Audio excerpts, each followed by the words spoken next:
Hello students, आज मैं आपको आपकी क्षितिज पुस्तक से काव्य खंड चैप्टर 2 वाक के बारे में समझाने जा रही हूँ।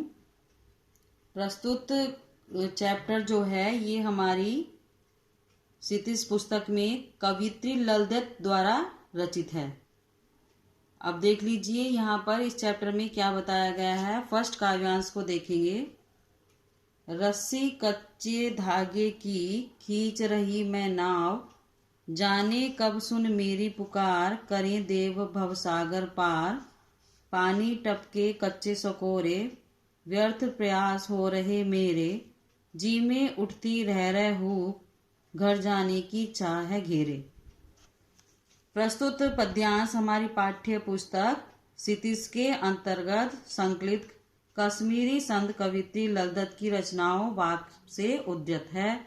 इस वाक में कवियत्री ने अपनी निराशा से उत्पन्न पीड़ा का बोध कराया है। यहाँ पर कवियत्री क्या कहती है, मनुष्य का जीवन कच्ची मिट्टी के घड़े के समान बताया गया है। मनुष्य का जीवन कच्ची मिट्टी के घड़े के समान है। जैसे कच्चे सकोरों का जब हम प्रयोग करते हैं, प्रयोग में लाते हैं, तो कच्चा सकोरा क्या है, मिट्टी का एक बर्तन ही होता है। जब हम उसमें पानी रखते हैं और वो टूट फूट जाता है तो उसमें पानी नहीं रुकता है। वैसे ही कवियत्री ने अपने जीवन को माना है कि बिना ईश्वर प्रेम की अग्नि में तपे मनुष्य का जीवन खंडित है और अधूरा है। भक्त कवियों के यहाँ सबसे बड़ी सिद्धि भवसागर अर्थात सांसारिक मोह माया से मुक्ति पा जाने में बताई गई है। इस संदर्भ में यहाँ कवियत्री अपने को कच्चे धागे की रस्सी बताकर ईश्वर से यह आस लगाए है कि कभी न कभी उसकी पुकार को ईश्वर अवश्य ही सुन लेंगे और उसको इस जीवन से मुक्ति प्रदान करेंगे।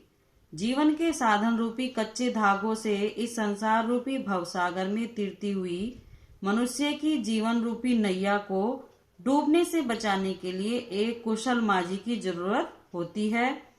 तो यहाँ पर बताया गया है कि परमात्मा ही उसकी यह जरूरत को पूरी कर सकते हैं। मनुष्य का मन स्वतः ही कैसा होता है, संकालु स्वभाव, मतलब शंका रहती है मन में। इसलिए यहाँ पर बताया गया है कि मुझे घर अर्थात ईश्वर की शरण में जाना है। क्या कह रही है यहाँ पर कवियत्री कि वो ईश्वर की शरण में जाना चाह रही है। अतः मेरे मन में वहां शीघ्र से शीघ्र पहुंचने की इच्छा लालायित हो रही है, इच्छा जागृत हो रही है। अब दूसरे काव्यांश में देखेंगे। खा खाकर कुछ पाएगा नहीं, न खाकर बनेगा अहंकारी, सम खा तभी होगा संभावी, खुलेगी सांकल बंद द्वार की। यहाँ पर क्या बताया गया है कि मानव मात्र को संबोधित करते हुए कहा गया है, ईश्वर के आराधन की अवस्था में मनुष्य को अपना सर्वस्व समर्पित कर देना चाहिए।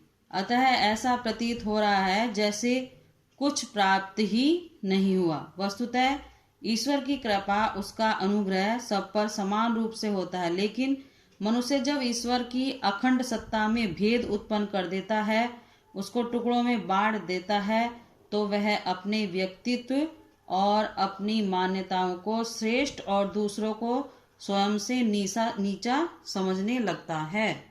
इसलिए कवियत्री मनुष्य को श्रेष्ठता के अहंकार से बचते हुए अपने आत्मा और अंतःकरण के विकास की सलाह देते हुए कहती है कि सबको समान समझकर आडंबरों से ऊपर उठकर अपने में संभाव पैदा करो, क्योंकि इससे हृदय विशाल और चित्त शुद्ध होता है, चेतना व्यापक होती है।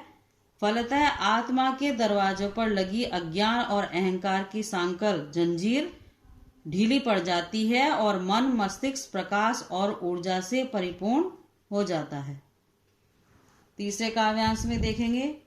आई सीधी राह से गई न सीधी राह, सुषुम सेतु पर खड़ी थी बीत गया दिन आहा, जेब टटोली कौड़ी न पाई, माझी को दूं क्या उतराई। यहाँ पर बताया गया है कि हे ईश्वर, भक्ति के साधक केवल एक समर्पण ही एक ऐसा मार्ग है जिससे उस परम पिता को प्राप्त किया जा सकता है। उसकी दी हुई जिंदगी तो सोच विचार और हठ योग साधना में बीत गई। अंततः जब उस पार उतारने वाले माझी ने इस संसार रूपी सागर से बेड़ा पार लगाया तो मैं उसके प्रति कृतज्ञता भी ज्ञापित नहीं कर पाई। इस कृपा के बदले मैं एक कौड़ी भी उस माझी को नहीं दे पाई। आशा यह है कि मनुष्य दुनिया के सरोकारों में फंसकर अपने लक्ष्य को भूल जाता है और समय बीत जाने पर जीवन के अंतिम क्षण में जब उसे अपने जीवन की व्यर्थता का बोध होता है तब कुछ भी करने में असमर्थता के कारण बड़ी पीड़ा होती है। चौथे काव्यांश में देखेंगे आगे। थल थल में बसता है शिव ही, भेद न कर क्या हिंदू मुसलमान, ज्ञानी है तो स्वयं को जान, वही है साहिब से पहचान। यहाँ पर कहा गया है कि प्रत्येक स्थान पर निवास करने वाला शिव तत्व अर्थात कल्याणकारी परमात्मा एक ही है। इसलिए उसी की बनाई सृष्टि में हिंदू और मुसलमान का भेद कैसा? वस्तुतः हिंदू और मुसलमान दोनों एक ही हैं, उनकी मनुष्यता एक ही है। जो मानव यदि तेरे अंदर ज्ञान का भंडार होता है तो सबसे पहले खुद जान ले और उस दिन तू खुद को समझ लेगा।